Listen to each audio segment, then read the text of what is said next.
The Dutch-flagged MV Hondius is currently anchored off Cape Third, scrubbed down by deep cleaning professionals.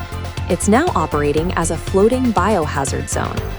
The logistical challenge began on April 1st, when the ship departed southern Argentina.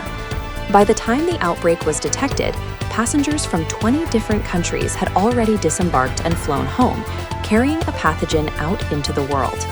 That pathogen is the Andes strain of hantavirus, a rare and aggressive respiratory threat. This is a look at the mortality rates for different respiratory diseases. Hantavirus pulmonary syndrome sits at a fatality rate of 40 to 50. The sight of a lethal virus slipping past international borders is driving widespread anxiety that we're seeing a repeat of the 2020 lockdowns. This reaction is rooted in legitimate pandemic trauma.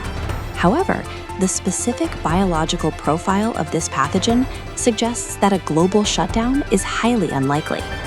To understand the risk, we have to look at the biological baseline. Hantavirus is a zoonotic infection, meaning humans pick it up from wild rodents in rural or agricultural environments. Infection usually occurs when someone breathes in aerosolized dust contaminated by dried rodent droppings or saliva, most often while cleaning out an old barn, a shed, or a cabin. For nearly every known strain of hantavirus, the human body is a dead-end host. An infected person cannot pass the virus to their family or their community through normal contact. But the Andes strain, found in South America, is different.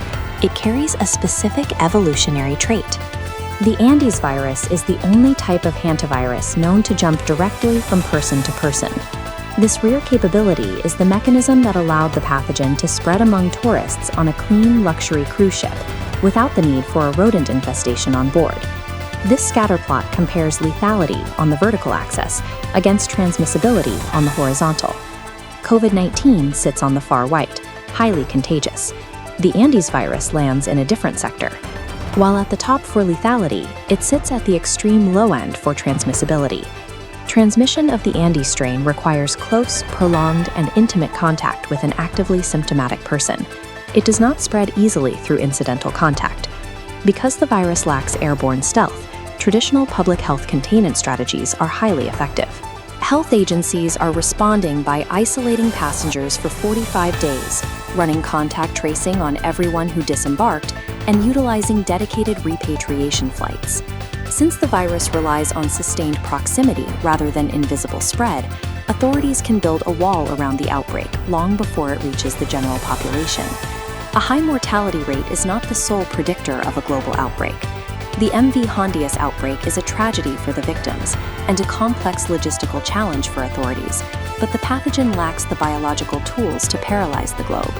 One side effect of the response is that it has accelerated research into mRNA and viral vector vaccines for a disease that currently has no specific cure. For the average person, this means there is no need to wear masks in public or cancel travel plans. The actual risk scenario remains environmental. The danger is found when clearing out dusty, rodent-infested rural buildings or sheds. When working in those spaces, ventilate for 30 minutes. Spray the area with a disinfectant like bleach, and wear a respiratory mask. Our ultimate defense against the next biological threat relies on a clear, scientific understanding of how these pathogens actually operate.